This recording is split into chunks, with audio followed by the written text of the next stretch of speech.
There's an oversaturation of information online about health and wellness. Every time you open your phone, you see 15,000 steps a day, work out 6 days a week, run 100 miles, take peptides, TRT, HRT, whatever it is, it's always the top 2%. But what nobody talks about is what is the minimum effective dose of what you need to do from being unhealthy, from the couch to getting healthy. What are your first actionable steps to take that are not spend $1,000 on supplements and $1,000 on peptides and TRT and all these things. So today, me and Jeff are going to break down nutrition, sleep, exercise, supplements, what is necessary to get started and what is noise and what are the things that you should add on later.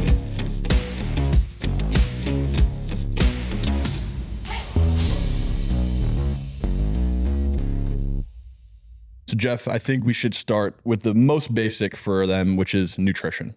Yeah. Right. So if you are an unhealthy person, if you're on the couch, you haven't worked out in years, or you're on and off, you haven't been consistent, I think you would agree the first thing you need to start with is fixing your food before anything else.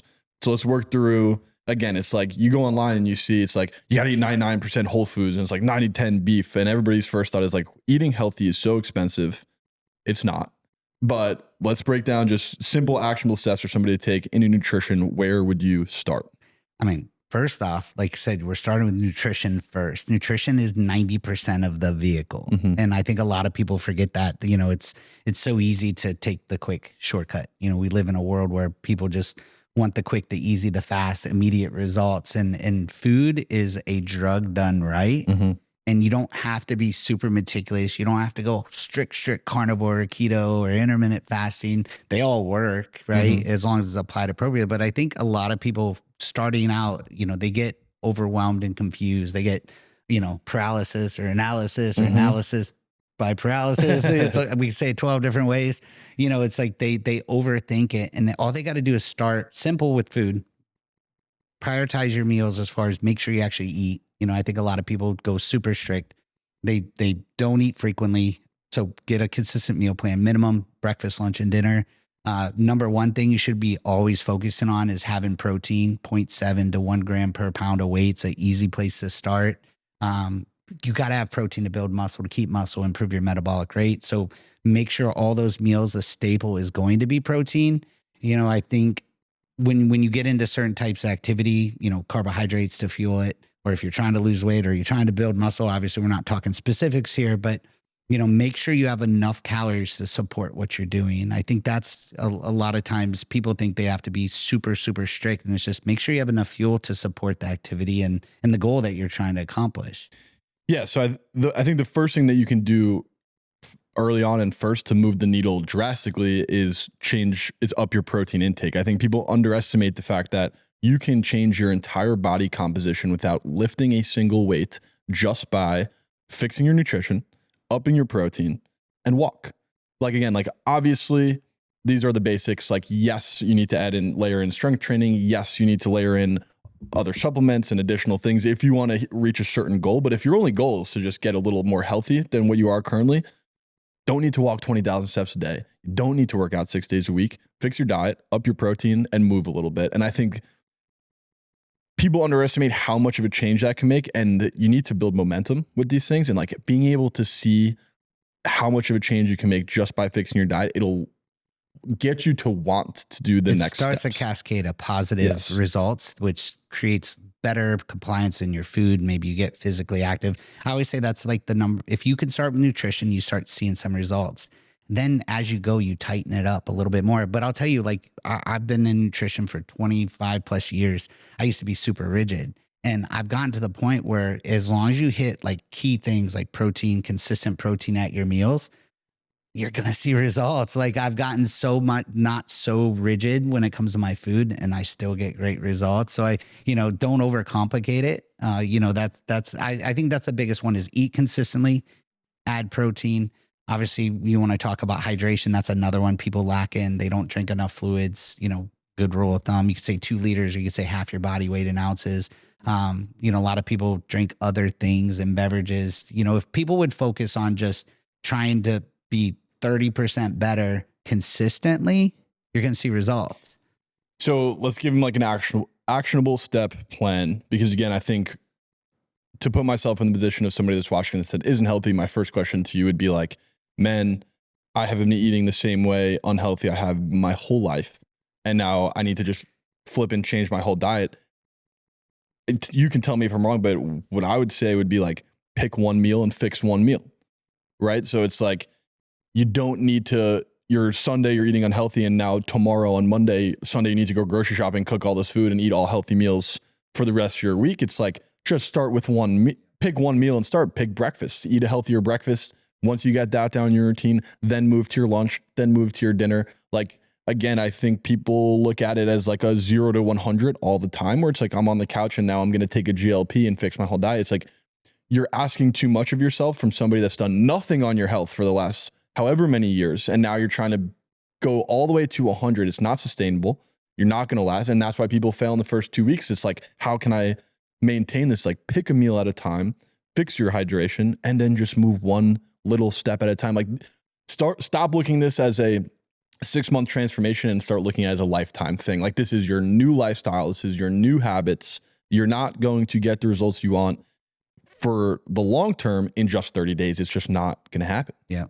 And I'll tell you, I've seen it time and time and time again. You know, people go on a plan, they want to lose fat, which is, I would say, majority of the people. Like, we're not really talking about the people that are already crushing to the gym and eating decent, whatever. But, you know, I think what I've seen most of the time, people go 0 to 60.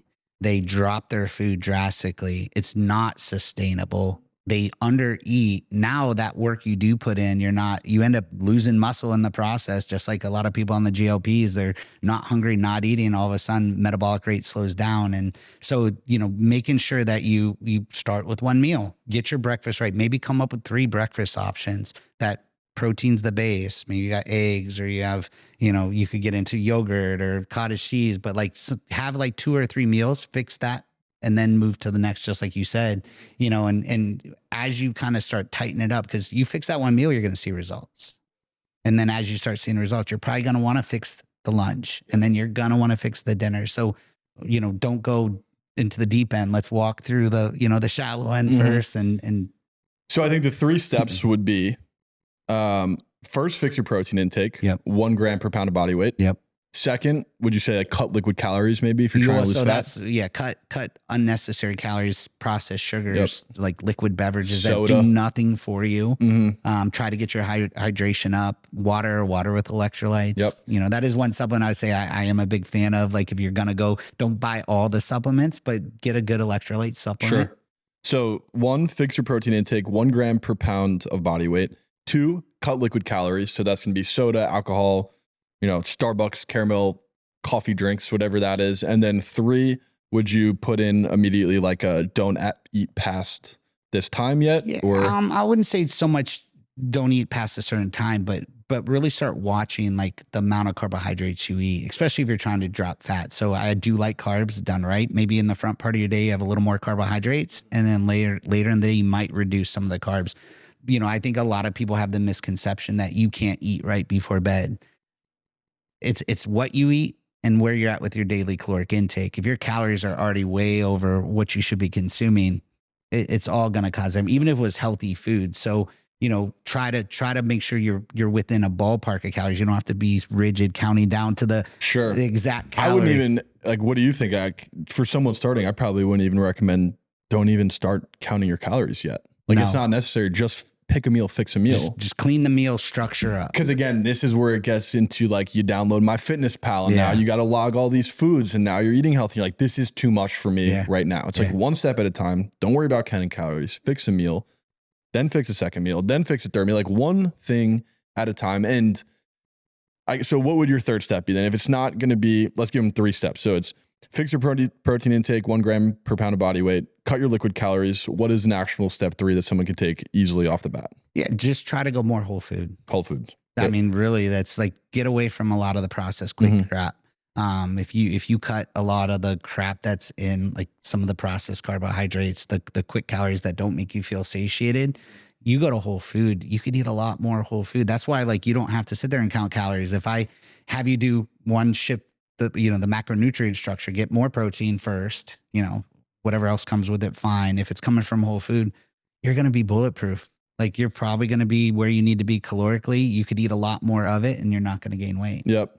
And before we move to exercise, one other caveat is Chick-fil-A is not protein intake. Yeah. Right. Like that would be the other thing is like, I'm eating chicken breast. Yeah. Like the Whole Foods, cook your food. I think honestly that's step 3. Start cooking your food. Stop buying food. Yeah. Like don't buy in a package. Buy the whole organic food and cook it at your house. And you already have solved, I would say 70-80% of your problem. Yeah. Like I said, that's step 1 to see results. Yep. And then, like I said, as you start seeing results, you dial it up a little bit. I always like to use an analogy, like put the frog in the water. We're just going to cinch it up a little bit over time. You eat a little bit better. You train maybe a little bit more. Maybe you walk a little bit more. And if you do that consistently for 6 months, you're going to be pretty surprised. So we just planned out your first couple weeks. Don't worry about strength training yet. Fix your nutrition first. Take a couple weeks to get that all figured out. Make sure it's sustainable for you. Make sure it's something that you can go for the long term for the rest of your life, realistically, because that's how you need to look at this. And then step 2 is going to be to layer on more exercise. So there's strength training, there's cardio. If you've been in clinics for 25 years, you've been working with people. If I came to you unhealthy, haven't worked out in 10 years, what would be the exercise program that you would start me on? I mean, as long as you have no limitations or restrictions when it comes to physical issues, I usually like people to maybe strength train 2-3 times per week, 30 minutes. Doesn't have to be 90 minutes. So, get some physical strength training in. If I had to pick between cardio and strength training all day long. All day. You're going to build muscle. Muscle is your metabolic engine or currency. It's going to allow you to keep blood sugar stable. So definitely strength training. You could even I've actually split recently to more like a combination of, muscle groups. I'm not sitting there doing the bodybuilder bro split where you just get in there and actually lift some weights. Just make sure you're not, working against yourself, at least with the type of movements. Compound movements are amazing starting out. Go slow. Watch your form. That's another big one because people tend to get injured or drop the ego at the door, and just get in and physically get some strength training in. Outside of that, cardiovascular, I would say there's stuff you could do to burn some extra calories, lower intense cardio walking. I mean, if you could just make an effort to just start walking a little bit, maybe after you eat a meal, try to walk a little bit further from the car to the grocery store. All those little things will add up. Those small little changes are going to compile over time. So I do like cardiovascular, heart cardio. I think everyone should do once per week, something higher heart rate cardio, just so they're not neglecting their heart. End of the day, you could look good, and if your heart sucks, good luck. And I think that, yes, cardio has a time and a place to help lose fat. I think it's a big misconception that if you want to lose fat, you got to run all these miles or walk this far. It's yes, that helps. Yes, do it. But strength training is really going to be what helps you lose fat because your muscle is going to grow. It's going to use your fats grow. You'll lose muscle. You'll lose fat and build muscle, so it'll help your body composition. And think if you just run or just do cardio, you'll slowly lose a little bit of fat for sure. It's not going to be the body composition that you want. And from a point of you can speak better on this than I can, but if you try to just run or say run a lot of miles out of the gate to lose fat, to your whiteboard Wednesday a couple of weeks ago, it's your cortisol rises, your body now stores the fat because it's in a high stress state. So just doing excess cardio to lose fat is not the answer. Yeah. You have to do strength training. And again, there is a time and a place for cardio. Like you said, long, low intensity, high duration cardio will help lose fat. If you walk on an incline treadmill for 30 minutes. And I think another good point to make is do cardio. If you are going to do cardio, do it right after you work out, right? So do a 30-minute workout, burn everything you got stored up, and then your body's only going to use fat on low intensity, long duration specifically, not high intensity, low intensity, long duration. After a workout, that's the time and a place to do cardio. Yep. Right? Yeah, no, like I said, you hit everything on to a T, but if you have to pick, if you only have 30 minutes 2 or 3 times per week, try to do, I would say, 60% of it strength training, and then put a little bit of cardiovascular in after you get done. Yep. And you're going to look pretty good. 3 days a week will produce amazing results. Yeah. Again, that's the thing where it's you don't do anything. And then a lot of people try to come in and be I want to lose fat. So now I'm going to run every day. I'm going to work out 6 days a week for 2 hours. Yeah. I'm training for a CrossFit or a high rocks. It's take the little steps first. Cause again, this is a longevity game. If you go into 100, you're not going to sustain that forever, and you're just going to fall back to where you were before. It's like, it's a slow build. I know that's not what people want to hear, but like, that's what it is. Like, you've been working out for what, 40 years? Yeah. I've been working out for I'm not that old. I would have been 4. Whatever it is. Like, it's like, this is a long game. If you're in this for health span, it's a long game. And don't make it more painful than it has to be. You know, it's like people want to go 0 to 60 on the weights and they start doing like crazy amounts of cardio. It's like you got to let your body adapt to that stimulus too. So, you know, get into cardio, maybe you put a little bit in and pick the time up over time. But yeah, just don't go all in day one, because that's typically where I see a lot of people get injured. They go, you know, they're like, I'm going to join a boot camp class, or I'm doing CrossFit or High Rocks. And it's like, you haven't done any movement for 20 years. And now you're sitting there trying to do like athletic movements. Like, I see it all the time. People get injured, and then now all of a sudden you're injured and you can't do what you can do. It throws you off on your nutrition. So ease into it. Turn the heat up as you go. All right. So exercise, actionable steps. So we're going to work out to start 2 to 3 days a week. Let's work through 3 things. What's a good set and rep count to start at for a beginner? Progressive overload, quick explanation. And what results should somebody realistically expect in a 30 and 60 day timeline by doing this?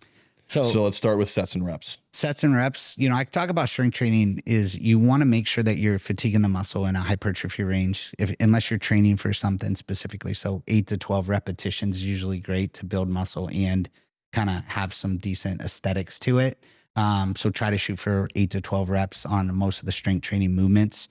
Sets, you know, it depends on how much you're doing and how many different types of movement. I'm big into doing complementary type training. So you might have a push day, which might be your chest and your shoulders and your, you know, your quads. And then you have a pull day. So you're just working with light muscles. But once again, going back to like sets, usually 2 working sets to start out when you're going zero to in the gym. So start with 2 working sets. Eventually you might work up to 3 working sets of the movements that you choose. Repetitions 8 to 12. I'm a big fan of like, also be very, I guess, strategic in how you're training. And this goes back to form is time under tension. You know, a lot of people want to just do the reps, right? Or they want to lift a lot of weight. And so I always say, try to always make whatever positive movement, try to have it be like a 1.5 second, but your negatives, your muscles work twice as hard. So a 2 to 3 second negative portion of that movement, you're going to get way more muscle breakdown recruitment. And you're not going to get injured. You know, so that's that. I would say the tempo is very important, and that'll make you have better form when you're doing it. Exactly. And like, you will be able to add on weight as you go. Like he said earlier, you got to drop the ego at the door. And again, it's like, you can explode up a little bit for a second. It's like a slow down, hold for a second, you'd say. Yeah. Depending on the movement. And it's like, again, it's the biggest thing with getting into this. And it's always the hardest thing, I think, for a lot of people, where it's like, you know, the gym is intimidating. It's really not. It's like, it's the best community ever. Like, people will help you. Leave the ego at the door. Nobody cares about how much weight you're lifting. And then again, to that point is progressive overload is exactly what we're talking about. Let that happen. So I was going to kind of elaborate on that. Like, so if you're shooting for 10 reps, and I was kind of using that, I like people to train for a perfect 10. Your goal is to fail at 9, 10, or 11. So if your form's good, your tempo's good, and you say you get to 10 and you could do 10 more, you need to take your weight. If you're going for 10 and you're doing the previous stuff I just said, and you get to like 6, we need to pull back on that weight. And so you're going to notice when you're hitting the good repetitions of tempo and you're at 10, within a week, if not 2 weeks, you're going to start seeing your strength go up. And that's where you do make sure you make that change to stay 9, 10, 11, if that's what we're shooting for. And fail a true fail at 9, 10, 11. And then that's where you could gauge your weights for the next one. So your progressive overload over time. And to your point, it's like, let's just take bench press, because we're sitting, right? So it's like, yes, you can do 10, you can do 2 people can do the same sets and reps on a bench press and have it work completely different, right? Where it's like, if you're not focused on your tempo and you're kind of just jacking this thing around, like, you're using your entire body to lift it, your legs, your core, your shoulders, like, you're using everything to push it up. Whereas if you're controlled in the tempo, you're only using your chest muscle. Mind muscle connect. Mind muscle connection. So like 2 people can do the same exact thing, and one person can have way better results just on focusing on tempo, slowing it down. Because again, if you're doing 10, say you're benching 135, like you're starting, you're doing 135, you do 10 reps and you're jacking around, it's really easy. I bet you if you did it again at the same weight, same reps, and you controlled it, it would be much harder, and you would hit failure and you would hit your failure. So it's like, there is those little caveats to it. These are things that you'll pick up on as you go.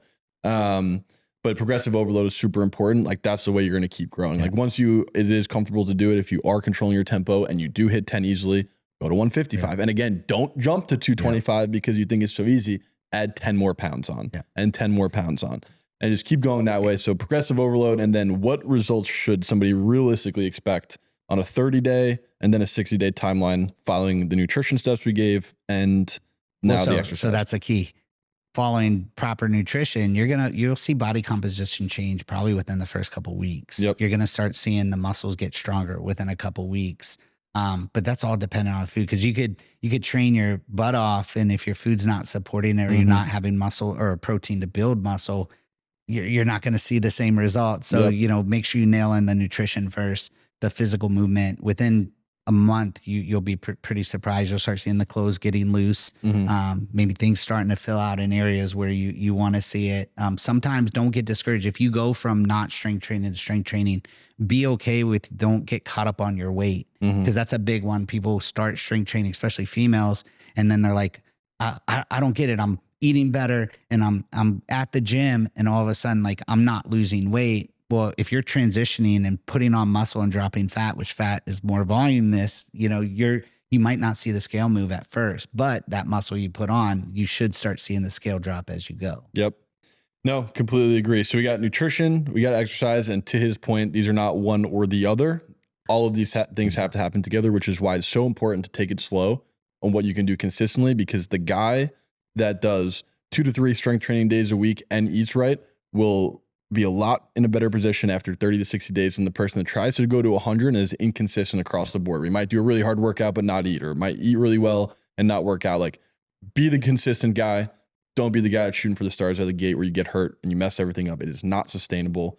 To that point, supplements. I think that's one of the bigger questions across the board, because again, you open your phone. Well, let's kind of backtrack. I think we need to go to sleep first. Sleep first? Okay. Yeah. We'll do sleep first. Yeah. So sleep, what do you think on sleep? I mean, I think a lot of people neglect that. I did actually for years, that you got to grind, and, I could go on lower amounts of sleep. Sleep is when your body repairs the damage you caused from strength training, the stress that you had during the day. Obviously, your nutrition will also support recovery and muscle growth. Your hormones are going to be a lot better if you're getting sleep. So try to shoot for, I always say minimum 6 hours. Everyone's like 8 hours of sleep. Like, I can't tell you the last time I got 8 hours, but like, try to get 6 to 8 hours of good quality sleep. Some of the sleep habits going into that, cut stimulants usually later in the day, because that messes them up. Try not to eat right before you go to sleep, because your food's digesting, and sometimes that prevents you. Your temperature stays a little bit hotter. Try to drop your temperature in your house, 2 to 3 degrees, what you normally keep it at during the day. Try to limit, like, don't get screen time. Like, try to cut it maybe an hour before, just really let yourself wind down. And I think if most people would do that and prioritize sleep, that's where you see the ROI from the nutrition and the training. So, just you definitely need to prioritize the sleep and try to make your sleep environment good and conducive to quality sleep. And like I said, that's where the magic happens. Yeah. It's where all the recovery is. It's where all the growth is. Sleep is super important. I think that's something that everybody knows, that you kind of just throw to the side. Like, I know I should be sleeping more, but something you got to make time for, especially as you start adding on more, when you get deeper into your plan. And now you are strength training maybe 5-6 days a week. Maybe you are training for a race or something like that. So important. Anything else you'd want to? Yeah, no, I mean, let's give them an actionable step. You could, what do you mean as far as like the sleep? Yeah. So like you kind of just said it. So it's like, well, I would say definitely get the temperature cooler in your house close to bed. Try not to eat an hour before bed. If you can't, cut back on food close to bed. I would definitely try to make sure your bed, obviously, if you have a shitty bed, try to get a better bed, because, you could do all that other stuff and your bed sucks. So get a good bed. I actually have, and it's funny, I tell everyone about it. It's amazing. Eat Sleep mattress. topper, Mhm. as it regulates your temperature. It keeps the environment really good, so you stay asleep. Big one for me for so many years was not cutting stimulants early enough, and you crash and you sleep, but it's still in your system and you don't sleep. So not getting because there is a difference between like being asleep and getting like a deep sleep and a REM sleep, right? Because like you can be asleep and it's like a light sleep and it's not doing anything for you. But like, and again, like I would say maybe get a wearable because you could track that stuff. But to start, like I also wouldn't recommend a wearable because you get these people that get into the data too much. Right? It's like you wake up in the morning and check your Whoop and it says you slept bad and you're like, oh, I'm going to have a shitty day today. It's like you can't fall in that trap either. If you are going to get a wearable, use it as data points, not as 100% accurate. They'll never be 100% accurate. So I think that's an important thing to note. And then going on to sleep into supplements is one of the 2 supplements I think we'd recommend will help you with sleep. So supplements, what matters, what to skip, and like what would we recommend that you get to start? Because again, it's one of those things, you open your phone, you go on Instagram and you see like the 1% of like these 1% needle movers for someone that's already doing all the right things and are now you're just like tinkering. And it's for a lot of people, they're just starting. It's a waste of money, especially if you don't have your sleep right, especially if you don't have your exercise right, especially most importantly, you don't have your nutrition right. If you skip all those things and just try to move to the supplement, whether it's the creatine or the GLP-1 or the peptide, like you're not getting the effect of it that you would be if you did get everything in order correctly first. So save yourself money too. Save yourself the money. So it's like, let's say, what would you say? I know what they are, but what are the 2 supplements? So, we just talked about sleep. So let's just roll in off that. A lot of people are deficient magnesium. So a good magnesium supplement, there's all different forms. There's 8 really common forms that people push. Don't get hyper focused on it. Just get a good magnesium supplement. We'll do the try. What's that? The tri magnesium. What's the one with all 3 in it? Well, so I actually have one that I take. I'm actually in the process of trying to produce an 8 magnesium. So you just check the boxes, the glycinate, the treonate, the, magnesium oxide. But it's funny because everyone tells you like this one does this and this one does. Magnesium's magnesium. Like you're going to see results from it. Your restroom's going to be better. Your sleep's going to be better. Like, so don't get too hyper focused on it. Magnesium citrate is going to help you go poop, like it just supplement a good magnesium supplement. If you're concerned, there is some that have 3 or have, glycinate, treonate, or glycinate. I have the NutriCross one. The tri magnesium NutriCross one. It's great. It's not expensive. You can get it on Amazon. Well, I got one coming for you. So it's going to have all 8. Great. So magnesium, what do you say? Creatine? Yeah. So creatine would be the next one. I think a lot of people think it's for bodybuilders for so many years. Creatine helps with regeneration of ATP. What is ATP? ATP basically powers your cell. It's what your cells eat for energy. So you don't have to be a bodybuilder. You're going to notice cognitive function, energy levels. It's going to support muscle strength in the gym, recovery, 5 grams twice a day. Buy a monohydrate. Don't buy a buffered creatine. I did have a guy the other day that actually cannot tolerate monohydrate. It was like the first ever. Really? Yeah. He was just making him go to the restroom. Damn. So I read little off topic for them. I read a study the other day. It was like they took 2 people. One person stayed up for 24 hours straight. One person had a good night's sleep. The person that stayed up for 24 hours straight then took creatine, and their brain waves were actually in better shape than the person that got a better night of sleep. So to the point of if you aren't sleeping well, which is going back to the last point, and taking creatine, that will help you through the day just with your brain function. So creatine overall is something I think everybody in the world should take, whether you're working out or not. It's not going to ruin your kidneys. No. Like hydrate, as long as you're getting your, half your body weight in ounces, you're good. I think that's a big misconception. I'm going to get big and bloated. Sometimes you do hold a little more water intramuscular, but that's fine. You're going to see it in the gym. You're going to feel it in the gym. But one of the big ones is really cognitive function through the day. So we have creatine, we have magnesium, and then only other thing I would say, and let me know what you think, is protein powder, probably. Yeah, I would say find a good supplemental protein to kind of fill the gap on what maybe you're not going to do from food. A lot of people have busy days and they don't have time to do certain things. Have a go-to protein supplement that you could throw in there. Because even in nutrition, where it's like get 1 gram of protein per pound of body weight, it's like people hear that and like, that's crazy. There's like no way you can do that. Way. It's like, yeah, you can. You know, protein shake in the morning, protein shake at night, and then 2 or 3 meals in the day. You can hit 250 grams of protein relatively easily as long as you stay consistent on like a schedule.